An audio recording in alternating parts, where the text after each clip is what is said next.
There is a foreboding sky on the horizon. Okay, so everybody brace legs. Today, we're gonna talk about one of the hardest blast beats known to man. This blast beat kind of feels like there's a train coming and you're in the way. And you're probably not gonna make it out of the way by the time you need to. The thing that makes it sound like a beast is the fact that your feet are going really, really quick. In fact, they're going twice as fast as we've been going on previous blasts. So, here we go. Alright, for a quick review, your right hand is going to be doing the normal technique of your blast technique or flying fingers or whatever you want to call it, just like this. By this time, you should know, after you've practiced the previous blast beats, that this technique on your hands that we've talked about in the detour lesson before and the previous blast beat lessons, your wrists are pretty much stationary. I mean, I'm not moving them at all. And yes, of course, you're going to have some wrist movement because obviously your hands are moving really quickly and, you know, you're not just a stiff board here. But most of the movement comes from your fingers. Now, again, go back and watch my detour lesson on holding sticks and it'll explain exactly how to hold sticks for the blast technique. But anyways, like I said, this is a more advanced blast beat and requires elements from the previous blast lessons. So go back and watch those. Get those down, and then come back to this video. My previous blast beat lessons, the double bass has actually been following along with the snare. This time we're actually going to be taking those same double bass hits that are matching the snare and doubling the time. So, if you slow this down and practice it very slowly, you can get the feel of what the beat's going to sound like. And then after you speed it up, it'll feel weird at first, but once you got that double bass speed going, you know, you're just going to fit right in there. Just plowing this clipper ship through the ocean. Okay, so here's how your hand's going to be counting. Your left hand is going to be counting 1, 2, 3, 4, 1, 2, 3, 4 on the hi-hat. That's your left hand. Your right hand is going to be counting sixes. 1, 2, 3, 4, 5, 6, 1, 2, 3, 4, 5, 6, 1, 2, 3, 4, 5, 6, 1, 2, 3, 4, 5, 6. Simultaneously, this is what it's going to sound like. You're going to have the 4 count here and the 6 count here.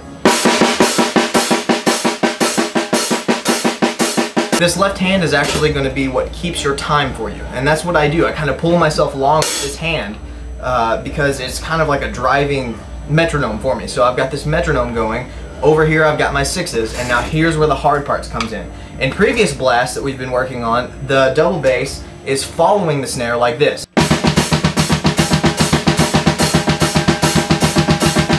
A really good way to practice for this is just to work with your right hand and your feet, kind of isolating this area and leaving out the left hand until later, because when that comes in it kind of complicates things. But anyways, this allows you to build up speed and kind of understand the relationship between the bass and the snare during this drum beat. Your bass is actually going to be doubling the time of the snare. So if you get your snare going and you feel comfortable with that snare going at that speed, then start throwing in the double bass in there, and it's going to sound something like this. And remember, you're doubling the time of the snare, and you're going to be striking one time at the same time of the snare and one time opposite of the snare, and I'll show you what that's going to sound like. Okay, that seems easy enough. Now just add the sixes in there, the 6 counts, so you're going to be hitting 6 times on the snare, and you're counting 4 on the hi-hat, so it's like this.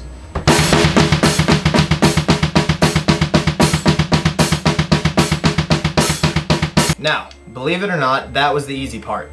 The hard part is speeding this drum beat up. Now basically, if you've got pretty quick hands, you're not going to have much trouble with the hand part, but the feet part on this particular blast beat requires you to go really quickly for this whole blast to sound right. So here's what it's going to sound like sped up.